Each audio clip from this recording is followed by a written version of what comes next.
আসসালামু আলাইকুম। এটিএন বাংলা গ্রামগঞ্জের খবরে সবাইকে স্বাগত জানাচ্ছি। আমি মারিয়া চৌধুরী। শুরুতেই বিআরবি কেবল সংবাদ শিরোনাম। আধিপত্য বিস্তারকে কেন্দ্র করে মাদারীপুরে দুই গ্রুপের সংঘর্ষ, শতাধিক হাতবোমা বিস্ফোরণ, বেশ কয়েকজন গুরুতর আহত।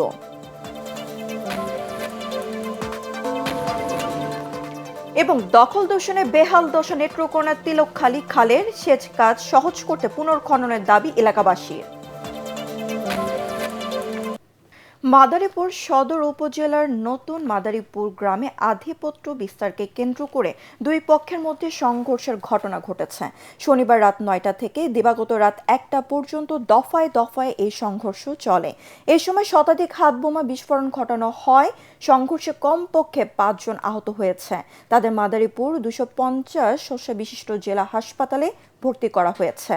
সামাজিক যোগাযোগ মাধ্যমে ছড়িয়ে পড়া ভিডিওতে দেখা যায় কিশোর ও তরুণ বয়সী কয়েকজন দেশীয় অস্ত্র নিয়ে প্রতিপক্ষের উপর হামলা চালাচ্ছে। পুলিশ জানায়, স্থানীয় দুই পক্ষের মধ্যে দীর্ঘদিন ধরে বিরোধ চলছিল। গভীর রাতে এই নিয়ে তীব্র বিরোধ বাধে।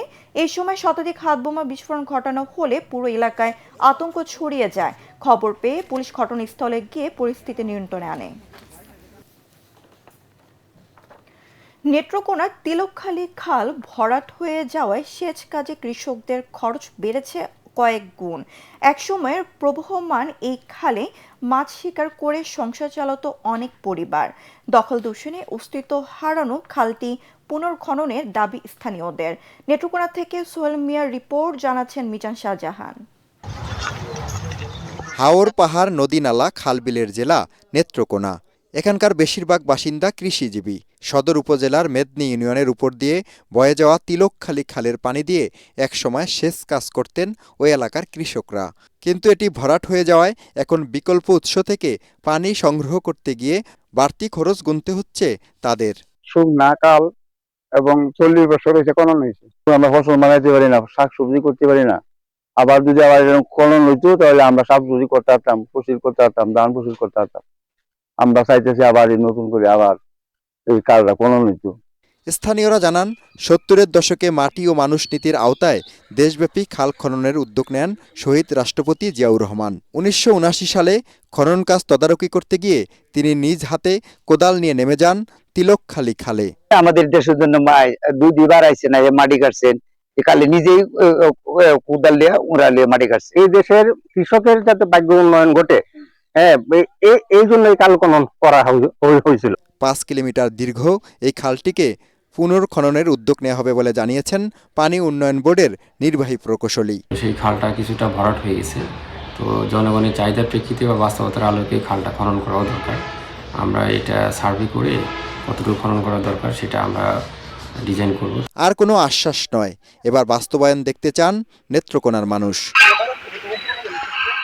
Bureau report, ATN Bangla. সাভারের আশুলিয়ায় একটি নির্মাণাধীন বাড়িতে বিদ্যুৎপৃষ্ট হয়ে এক নির্মাণ শ্রমিকের মৃত্যু হয়েছে। এই সময় আহত হয় আরও ২ জন। তাদেরকে উদ্ধার করে চিকিৎসার জন্য হাসপাতালে নেওয়া হয়েছে। আশুলিয়ার পলাশবাড়ি গোচারটেক এলাকায় ফজলুল মিয়ার বাড়িতে এই ঘটনা ঘটে। প্রত্যক্ষদর্শীরা জানায়, সকালে নির্মাণাধীন ৪তলা বাড়ির ৩ তলায় কাজ করার সময় বিদ্যুতের তারে জড়িয়ে ৩ জন আহত হয়। এ সময় হাসপাতাল নেওয়ার পথে একজনের মৃত্যু হয়। আহত ২ জনের চিকিৎসা সেবা চলছে। খবর পেয়ে ঘটনাস্থল পরিদর্শন করেছে আশুলিয়া থানা পুলিশ। এমবিবিএস দ্বিতীয় পেশাগত পরীক্ষায় খুলনা মেডিকেল বিশ্ববিদ্যালয়ের অধিভুক্ত ৯টি সরকারি ও বেসরকারি মেডিকেল কলেজের মধ্যে প্রথম স্থান অর্জন করেছে যশোরের আদনিন সখিনা উইমেন্স মেডিকেল কলেজ।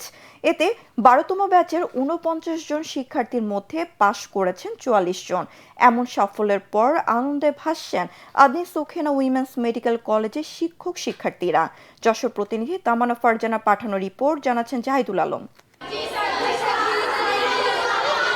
প্রতিষ্ঠার পর থেকেই ধারাবাহিক একাডেমিক সাফল্য ধরে রেখেছে যশোরের পুলেরহাটে অবস্থিত আদনিন সখিনা উইমেন্স মেডিকেল কলেজ।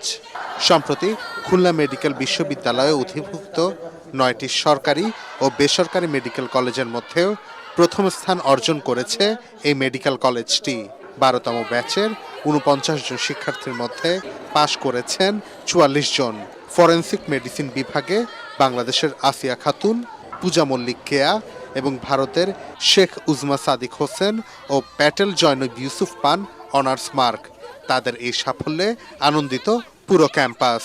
খুবই ভালো লাগছে এবং আমরা আসলেই গর্বিত যে আমরা 9টা মেডিকেল কলেজের ভিতর থেকে ফার্স্ট হতে পেরেছি। আমাদের শিক্ষকবৃন্দ, আমাদের বাবা মা, আমার বান্ধবীগণ, তারা সবাই অনেক সাপোর্ট করেছে। पहले तो अल्लाह ताला का बहुत बहुत एहसान है हम लोग के ऊपर और हमारे माँ बाप का उनकी दुआएं हम लोग के साथ है।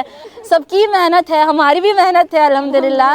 শিক্ষার্থীদের পরিশ্রম, গ্রুপ ভিত্তিক শিক্ষা কার্যক্রম এবং নিয়মিত মূল্যায়ন ও নজরদারির ফলেই এই অর্জন বলে মনে করেন মেডিকেল কলেজ সংশ্লিষ্টরা। আমরা চেষ্টা করেছি বিষয়ভিত্তিক কনসেপ্ট ক্লিয়ার করার, নিয়মিত ক্লাস টেস্ট এবং মক এক্সাম বা মক টেস্ট নেওয়া এবং দুর্বল শিক্ষার্থীদের জন্য আলাদাভাবে আমরা একাডেমিক সাপোর্ট দেওয়া। শুধু পরীক্ষার প্রস্তুতি নয়, আসলে আমরা ফরেনসিক মেডিসিনকে একটি বাস্তব ভিত্তিক এবং নৈতিক দায়িত্ব সম্পন্ন বিষয় হিসেবে শেখাতে গুরুত্ব দিয়েছিলাম। দিন নানাভাবে চেষ্টা করছে মেডিকেল শিক্ষা ব্যবস্থাটাকে বাংলাদেশে আরও কীভাবে ভালো করা যায়, এটা নিয়ে সবসময় আমরা বিভিন্ন ওয়ার্কশপ, বিভিন্ন কার্যক্রম হাতে নিয়ে থাকি। এরই ধারাবাহিকতায় এই প্রতিষ্ঠান শুধু এই পরীক্ষা নয়, বিভিন্ন বিগত সালের যে পরীক্ষাগুলো অনুষ্ঠিত হয়েছে সেগুলোতেও বেশ ভালো ফলাফল আমাদের মেয়েরা অর্জন করেছে। মেয়েদের চিকিৎসা শিক্ষায় গুরুত্বপূর্ণ ভূমিকা রেখে চলেছে দক্ষিণবঙ্গের সবচেয়ে বড় Ad-din Sakina women's medical college. Bureau report, ATN Bangla. দুর্নীতি এবং চাঁদাবাজদের বিরুদ্ধে জিরো টলারেন্স ঘোষণা দিলেন মেহেরপুর 2 আসনের নবনির্বাচিত সংসদ সদস্য নাজমুল হুদা। গাংনী কাঁচাবাজার পরিষ্কার কার্যক্রমে অংশ নিয়ে এ কথা বলেন তিনি। এ সময় নাজমুল হুদা বলেন, পরিষ্কার কার্যক্রমের এই অভিযান নিয়মিত চলমান থাকবে। পাশাপাশি দুর্নীতি ও চাঁদাবাজ পরিষ্কারের জন্য সকলের সহযোগিতা কামনা করেন তিনি। এ সময় উপস্থিত ছিলেন গাংনী উপজেলা জামায়াতের আমির রবিউল ইসলাম সহ জামায়াতের অন্যান্য নেতাকর্মীরা। রংপুরে অভিযান চালিয়ে 5 মণ নকল ঘি উদ্ধার সহ উৎপাদক মাইদুল ইসলামকে গ্রেফতার করেছে পুলিশ। অতিরিক্ত উপপুলিশ কমিশনার সনাতন চক্রবর্তী জানান, 6 মাস আগে দামোদপুর প্রেসিডেন্টের মোড় এলাকায় ডালডা, পাম অয়েল ও কৃত্রিম ফ্লেভার ব্যবহার করে সিটি ঘি নামে নকল ঘি তৈরি করে আসছেন মাইদুল। ঈদকে সামনে রেখে নকল ঘি উৎপাদন ও বাজারজাতকরণের সাথে অন্য কেউ জড়িত রয়েছে কিনা তা খতিয়ে দেখছে পুলিশ। পরবর্তী সংবাদ দেখার আমন্ত্রণ জানিয়ে এখনকার মতো শেষ করছি। এটিএন বাংলা সংবাদ ইউটিউবে দেখতে ব্রাউজ করুন youtube/ATN Bangla News। ধন্যবাদ সবাইকে।